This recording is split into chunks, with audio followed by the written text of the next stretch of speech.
امریکہ نے سلامتی کونسل میں غزہ جنگ بندی کی قرارداد ویٹو کر دی۔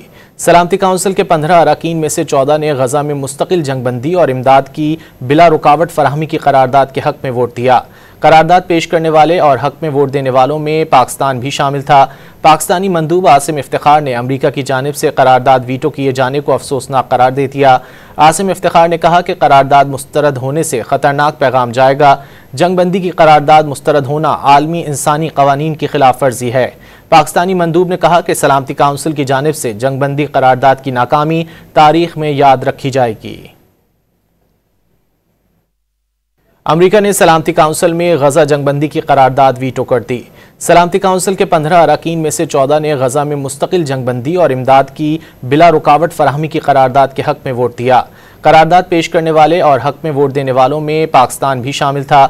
پاکستانی مندوب عاصم افتخار نے امریکہ کی جانب سے قرارداد ویٹو کیے جانے کو افسوسناک قرار دے دیا۔ عاصم افتخار نے کہا کہ قرارداد مسترد ہونے سے خطرناک پیغام جائے گا۔ جنگ بندی کی قرارداد مسترد ہونا عالمی انسانی قوانین کی خلاف ورزی ہے۔ پاکستانی مندوب نے کہا کہ سلامتی کونسل کی جانب سے جنگ بندی قرارداد کی ناکامی تاریخ میں یاد رکھی جائے گی۔